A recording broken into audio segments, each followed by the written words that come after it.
A messenger from the Scions of the Canopy wouldn't... No need to look. There isn't anyone on the cliffs. Hey, you there! Oh, are you the one who's supposed to deliver the ingredients? Ingredients? Are you kidding? I was nearly eating myself!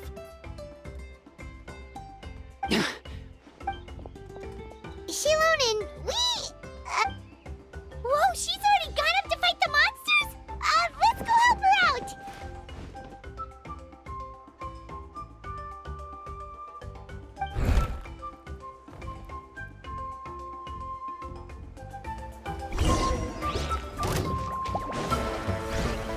Bring it!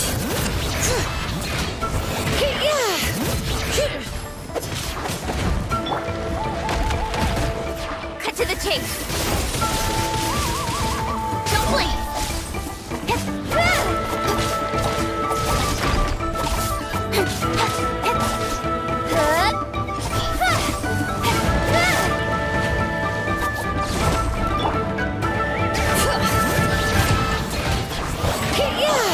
Let's dance! Windblade! Nowhere to hide. Speed of light.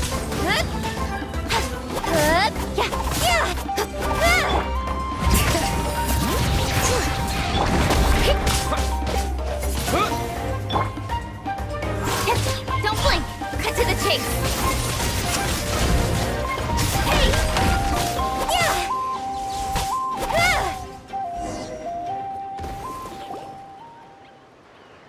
All right, that should be it for the monsters. Yeah, it was easier than I thought. Oh, it also seems we're in good luck. The goods weren't damaged either. Strange. We didn't see any monsters on the way here.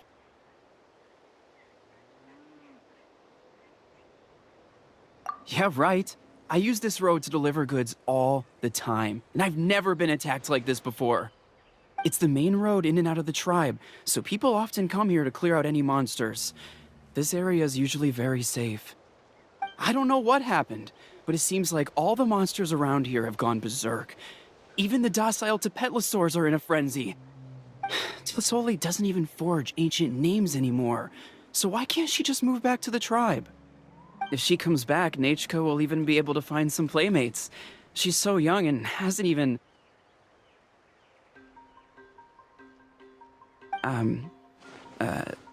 Nachka's playmates. No, wait, I feel like my kids have played with her before. They've even told me about Nachka's favorite game. If I remember right, it was... strange. I always remembered it before. How could I forget all of a sudden? Look at that! He has a Blaze Gem inscription too!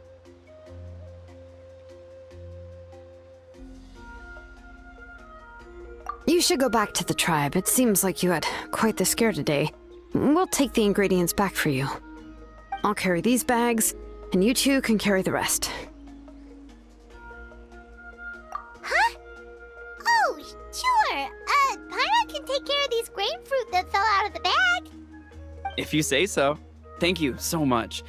I guess today's just a really bad day for me to go outside. That's so weird. Why is everyone we run into today having trouble remembering stuff? Paimon's not sure how to say it, but she's got a strange feeling about this. Like it's all somehow related. Once you live long enough, you'll eventually start experiencing strange days like this. Let's bring the ingredients back. Otherwise, we won't have anything to eat tonight.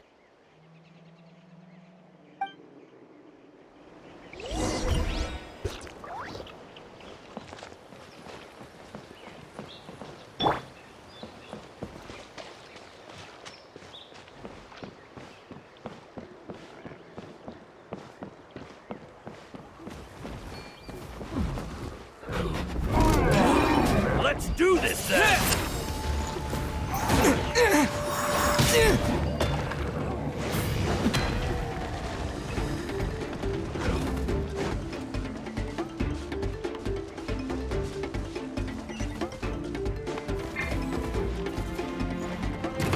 Strike like stone!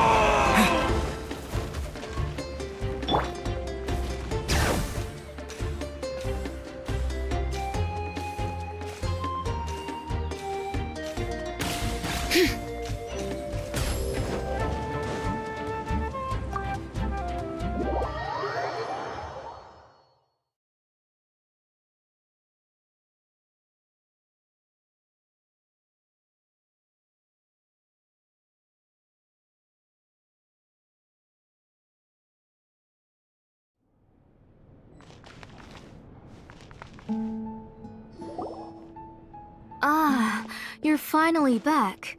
What took you so long? I was starting to worry. Oh, yeah, we ran into some small problems, but everything's fine now. Alright, as long as everything's okay now. You all have a seat. I'll get the food ready. It won't take long.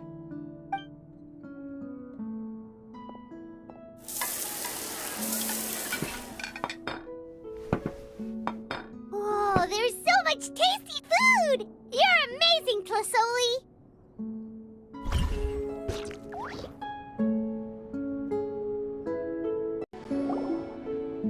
Ah, you're finally back. What? Oh, yeah, we ran into some... Alright.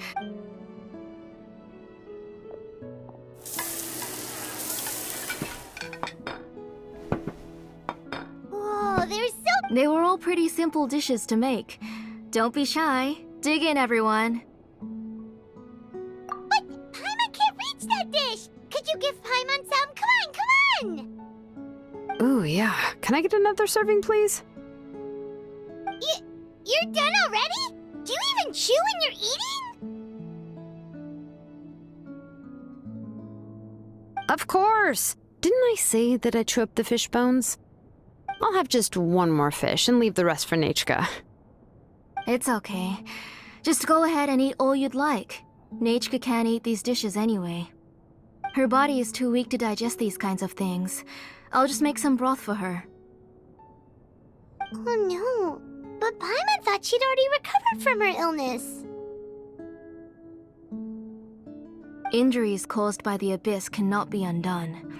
The doctor said the fact that she's stable is already quite a miracle. But it's okay. Nachka can talk to me now and can even hold my hand. That's more than I could ask for. Even if she will never again know that I am her mother. What do you mean? The doctor said the abyss has had an irreversible effect on Nachka's soul. She's lost all her memories from before she was injured. The doctor also said this sort of memory loss isn't like simply forgetting something. Rather, she can no longer remember anything from before that fateful day. Huh? But how does that happen?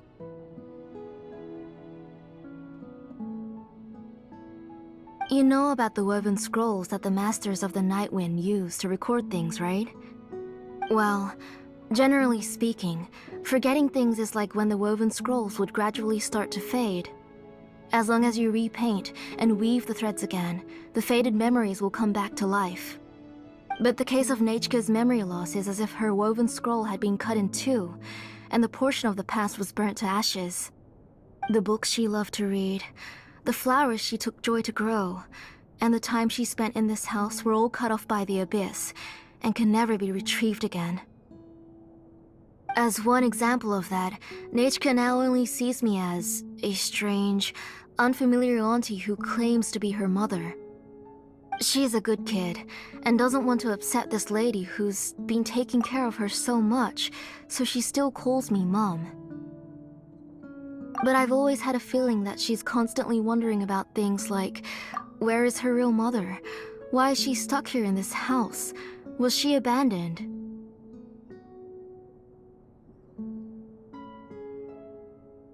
Nachka really has no idea that her real mother is right in front of her, and has never left.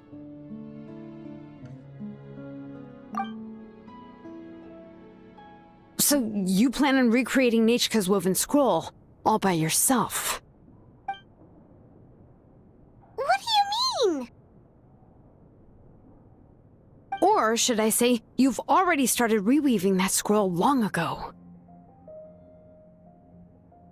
The delivery guys. I saw it hanging from his waist, so I asked to borrow it from him. Don't worry, I'll return the inscription to him once we've figured everything out. These things aren't cheap, after all. When did you know? Yeah, I noticed it back when Blaze Gem inscriptions suddenly became popular among the tribe. It was then that I also noticed that everyone wearing Blaze Gem inscriptions had varying degrees of memory loss. Traveler, you've picked up on it too, haven't you? Accessories made using ancient names forging techniques. For what's only supposed to be a pretty souvenir, this inscription contains a phlogiston engraving with a truly overkill level of complexity. The shapes and patterns of these engravings are also identical to that of an ancient name. By making just a few slight adjustments to the layout and connections of the main pattern, you can pretty much qualify this Blaze Gem inscription as a bona fide ancient name. And yet, you've never told anyone about these engravings in the Blaze Gem inscriptions that can be activated at any time. Am I right, Auntie? I knew you were a sharp one, Shilonin. That's right. I have a way to cure Nechka and restore all her memories. It's actually quite simple. I want to forge an ancient name for Nechka that contains all of her past memories. And the reason they must be approved by the Wyab is because the memories they bear are all stored within the ley lines. Extracting those memories from the ley lines requires the Wyab's assistance. But your plan wouldn't need you to do any of that, right, Auntie? Your Blaze Gem inscriptions will help you complete that part of your plan in the ley line's place. You will use the inscriptions to form a massive memory bank for Nechka. And the ancient names you're trying to forge will be used to extract corresponding memories from the memory bank. A memory bank? Wait, so the reason all those people were having trouble remembering stuff is because the Blaze Gem inscriptions took away any memories related to Nechka? Using other people's memories of Nechka to reconstruct her past? This is the first time I've heard of such an idea. You've seen through my plans, Shilonin. You're as outstanding as ever. Far more brilliant than me. I intend to use this method to collate all the memories related to Nechka and allow her to regain her past again. But wouldn't extracting memories like that hurt the person carrying the Blaze Gem inscription? Not at all. Every time a Blaze Gem inscription extracts memories, the process is under my precise control. That way, there's no chance of anyone in the tribe getting hurt. This is the central inscription that controls all the other Blaze Gem inscriptions, which will also soon serve as Nechka's ancient name.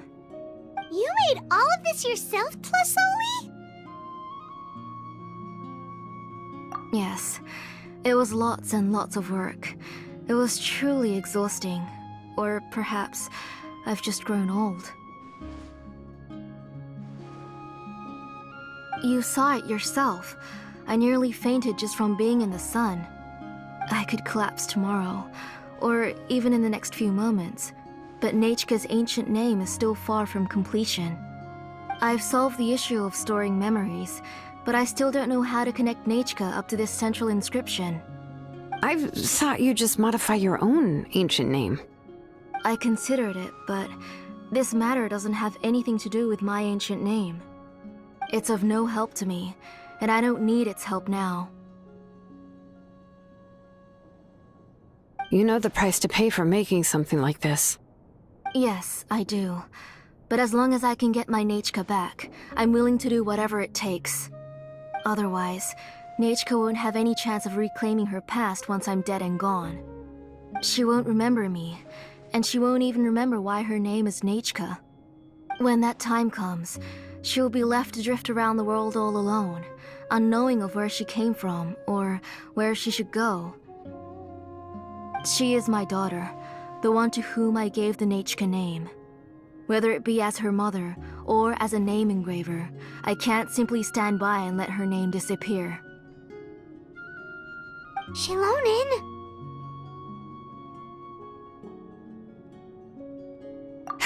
I'll take the central inscription with me. I'm going to completely disassemble it to confirm its components and uses, and I won't make any promises until I've checked everything. Say goodnight to Nechka for me, Auntie. Oh, wait. I've also finished the inscriptions for the Traveler in Paimon. Let me fetch them for you.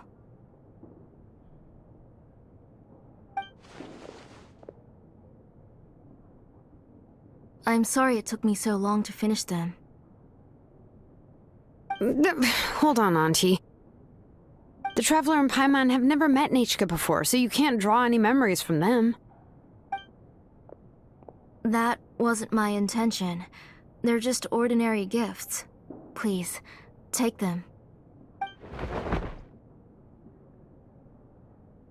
Huh? What was that noise? Nechka must have woken up and wants to get out of bed on her own. Sorry, I'll go check on her first. Nechka, don't try to get out of bed.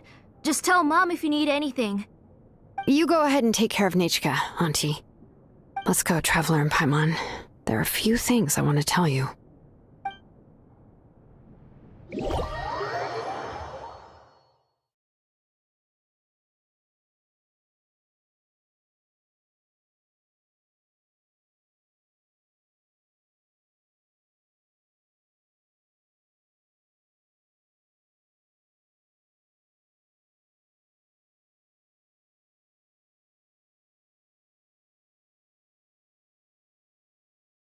Let's head back to the tribe first. There are some things I need to get from my workshop. Disassembling the central inscription? It's not going to be easy.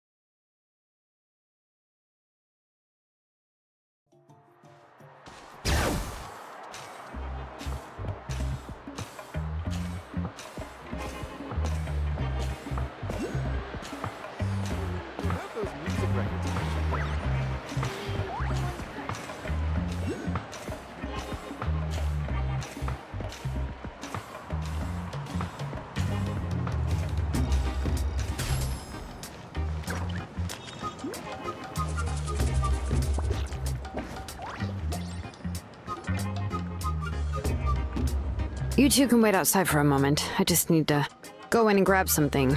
The workshop is a little messy, so unfortunately, I won't be able to show you around. Oh, yeah, that's not really what I mean. It's not the mess that's really the problem. It's just that the workshop is cluttered with way too much stuff.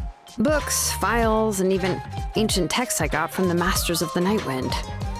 Everything's piled up to the ceiling. You probably won't know where to step once you're inside.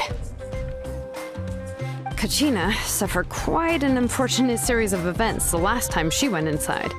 Well, I suppose it was my fault for being so focused on searching for information at the time that I forgot to lock the door. After entering the workshop, she was shocked to find herself face to face with a massive woven scroll from the Masters of the Nightwind, and then she turned around and knocked over a huge stack of forging blueprints.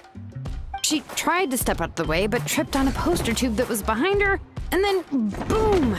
The forging blueprints came crashing down right onto her head. Oh no! She's lucky I noticed in time. I found Kachina in a daze and managed to save her before an entire set of the history of the Children of Echoes was about to bury her. I then dragged her up to the second floor.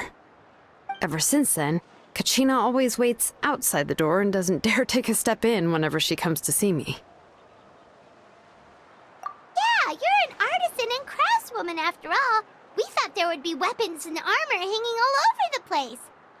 But it seems more like a library than a workshop. Well, my primary work is forging ancient names, which is much trickier than making swords and tools. Aside from the necessary craftsmanship, I also need to consult many ancient texts. You probably already know that each ancient name represents a certain spirit, behind which are countless related stories to support it. In other words, the essence of an ancient name is the physical manifestation of a certain spiritual will. And as a name engraver, when I'm working on a new ancient name, I'm not only trying to give it a physical shape, but more importantly, I'm also trying to understand the spirit contained within the name. And to do that, I have to collect as many related stories as possible and read through them all. But, as you might know, people tend to add a lot of extraneous details when it comes to stories about themselves. For stories that have been clearly exaggerated or altered, I must gather other related stories and information as cross-references. This way, I can filter out all the absurd and exaggerated details and restore the person's life to its true nature. Only in true stories can you find the authentic spirit. And this is the only way for the spirit to become an ancient name that matches its essence. We've heard about the concept behind ancient names before, but after hearing you explain the details, Paimon can't help but think that ancient names are really powerful. Well, no matter how powerful ancient names could be, they would never be able to suddenly turn into a blade or allow you to smash through an entire cliff in one punch. It's just a form of spiritual power that's passed down from generation to generation. It doesn't have those kinds of physically tangible effects. Well, take your own names, for example. From the moment you appeared in this world, some person had already prepared a blessing for you. And that person then condensed this blessing into your name and gave it to you as a gift. It may feel like the moment you received your name is already in the past, but it will always stay with you and move with you in the future. Names are blessings for the future from people standing in the past. Well, that's what Auntie once told me. And with this blessing, people will become more confident as they walk into their future. To put it another way, it's like having a lamp in your hand as you walk through the darkness of night. Oh, Paimon gets that. If you're alone when you're walking in the dark, it's easy to get scared and tired quickly. But if someone else is walking with you, then it won't be nearly as scary. And, well, you might still get tired, but it'll still be a whole lot better than walking alone. The Traveler always has Paimon by his side, though, so he'll never have to worry about that. Oh, Paimon sure many wish they could be in your shoes, Traveler.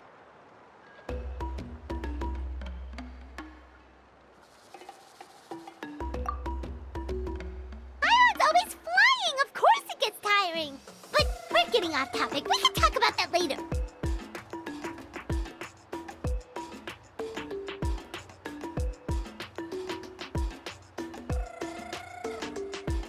Anyway, this is what Clisoli told me when I was training as a name engraver. And to be honest, I've only understood 20% of what she said at most. I've never been able to figure out the rest. But doesn't that mean you basically don't get it? Well, that's not entirely true. Auntie and I have at least come to a consensus on the most important thing. You know what? I am sick of talking. We can talk about all of this later. Please, wait a moment while I grab my things.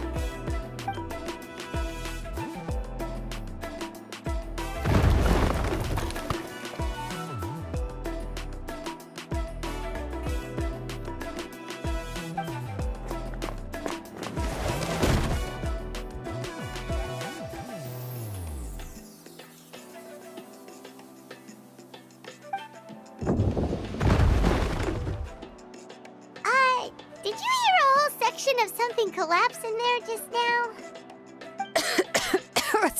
It's fine, it's fine. It was just a bunch of very old ancient name records. I've already made copies of them. I kept this set of phlogiston wedges in the back, so it wasn't easy to take out. I had to resort to brute force. Come on, let's go disassemble the central inscription. It shouldn't take long.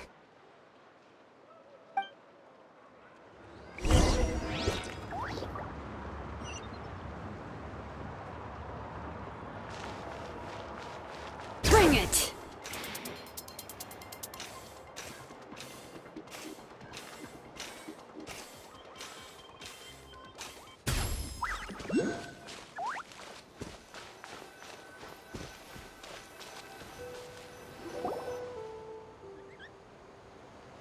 Here we are.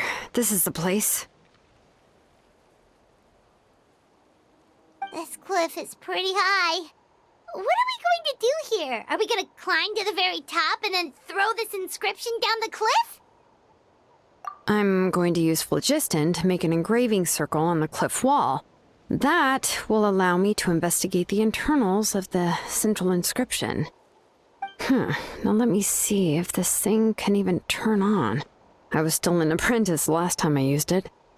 Before we attempt to engrave the inside pattern of an ancient name with phlogiston, we always use this to draw out the engraving diagram on a cliff or open ground. Only after we've confirmed that phlogiston can flow properly through the internal engravings can we start formally working on the small internal engravings of the ancient name. If we want to dismantle the central inscription in a non-destructive manner, we'll have to use this thing. I really don't want to engrave such a large diagram with my bare hands. Oh, so you'll be able to see what it looks like on the inside without ruining Tlasoli's inscription? For the most part.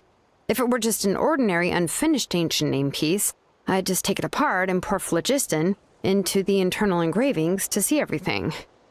But since it's a central inscription, it would be better not to destroy the blessing that Auntie has prepared for Nechka. So, Shilonen, does this central inscription fall under the 20% you understand about ancient names, or the other 80% you don't understand?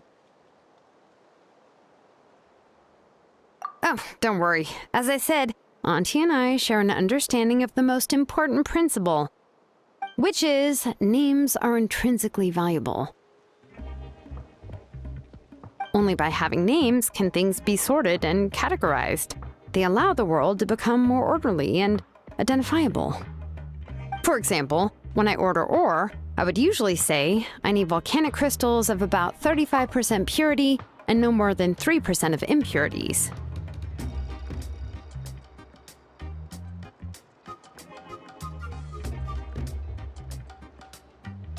Without specific names, I would only be able to go to the ore merchant and say, I want this and this. No, this isn't it. That one. No, not that one either. Yeah, you see what I mean? Names are a crucial part of how we standardize our workflow. Without names, the work would be impossible. Yes, because forging ancient names is first and foremost a technical job. There's no debating that. As for the question of why it's important, as long as it does not affect your ability to perform your work, you'll gradually understand it as you put the process into practice.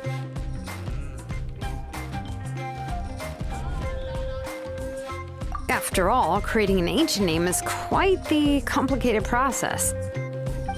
Well, let me break it down even further. We're not in the tribe right now anyway. Essentially, by forging ancient names, I'm assigning nicknames to the heroes in Natlan's history. Giving someone a name is a subjective expression. You just need to express your hopes and wishes for them. But giving someone a nickname is a much more objective expression. To come up with a fitting and accurate nickname requires much thought and observation. If ancient names or nicknames aren't descriptive enough, no one will remember them anyway. So the best I can do is gather all the information I could and try to come up with the most fitting nicknames possible. Even a minor mistake in the process could cause people to misunderstand the nickname. For a name engraver such as myself, such mistakes would be considered a major blunder.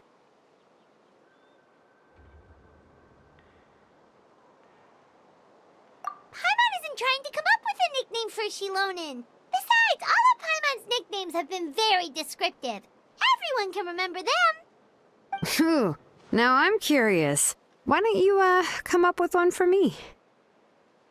Are you serious? Of course. This is also my line of work, you know. Go ahead. A nickname? Shilonen. Well, she uses phlogiston to forge weapons and make names for others.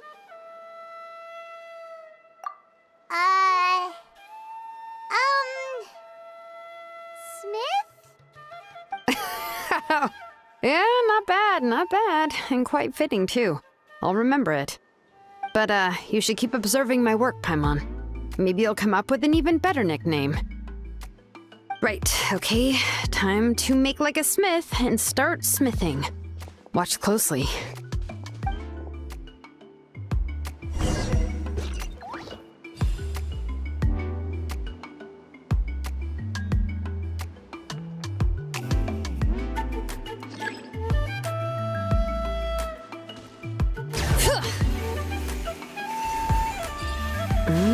Adjust the inclination by 2 degrees. Stop.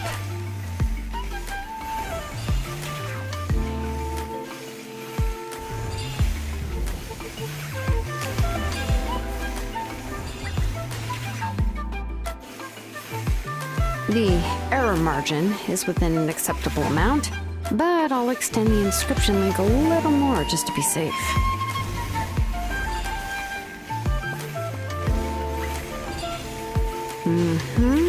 I'll leave some space here. When the linked engravings are activated, the inscriptions here will overlap with each other.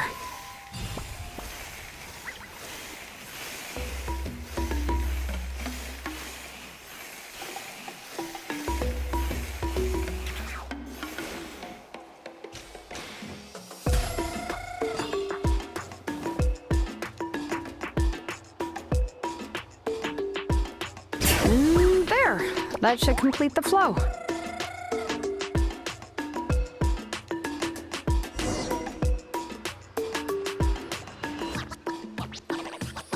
Amazing, Shilonen! You were running all over that cliff as if it was flat ground! Oh no, it doesn't have anything to do with my tribe. It's just the, phlogiston adhesive I have on my shoes. But after all that running around, I'll have to infuse them with more phlogiston again. Huh. I should prepare a spare supply of phlogiston to bring with me next time. More or less, yeah. I usually have at least the key equipment on hand. I can show them to you when we next find the time, but let's get to work first. Let me see. Start with Anchor 1 and activate it with Density 3 phlogiston.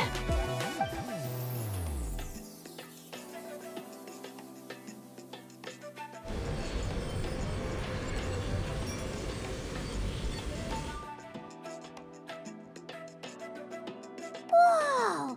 A super huge diagram just appeared! Tlasoli's central inscription is even floating!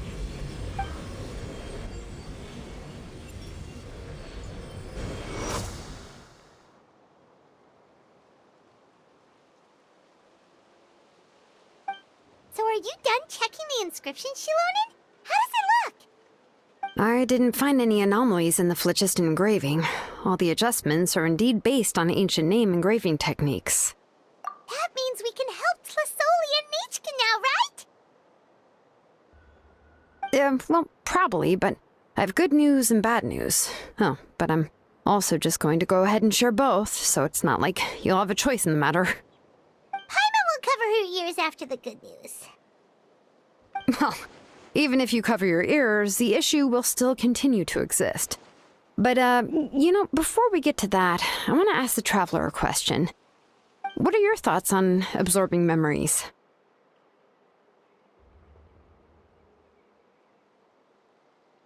Yeah, well, sounds like something you'd say. But if you ask me, there's a problem with what Auntie said. It's, hard to control the absorption of memories. Technically speaking, this type of inscription has the power to do far more than absorb memories related to a single person.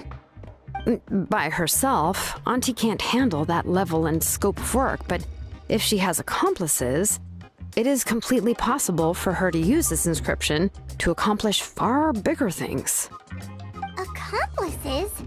You make it sound like she's committing a crime! Well, here's the good news. Yes, this blaze gem inscription would be the perfect tool to commit crimes, but we haven't found any accomplices or signs that she intends to put it to such uses.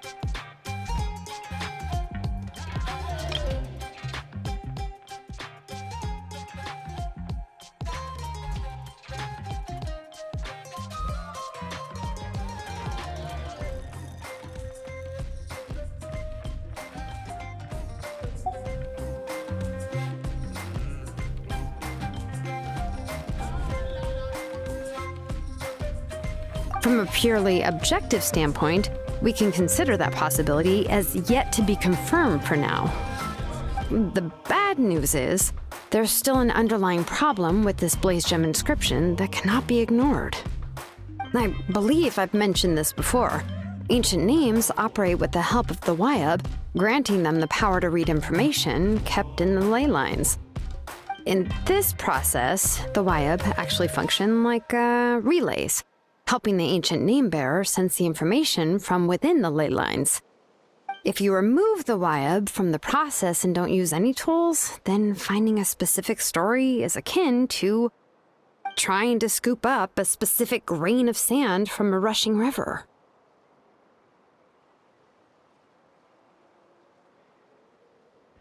Yeah, exactly. Anyone who attempts to do so will likely lose most of their cognitive function or become a babbling madman who talks to themselves all day long. Now, let's consider the memories that Auntie has gathered as the ley line, and Nechka as the only ancient name-bearer of this ley line. There's no way Auntie would let Nechka plunge into the river of memories without any tools. She'd only be overwhelmed by the surge of memories. And considering that Nechka has forgotten all of her past, she'll be unable to work on her own to accurately find the correct past. Only Aunt Tlisoli can help her filter the correct memories of her past. So, if my hypothesis is correct, Auntie is actually planning on turning herself into Nechka's Wyab to help her extract the corresponding memories in the different situations she may face. In an ideal world, this would be perfectly fine. As long as every extracted memory is correct, Nechka would essentially be getting her past back. And I also believe that there won't be any mistakes in everything that Auntie remembers about Nechka. But Auntie is not a Wyab. Her body won't be able to handle the load for long.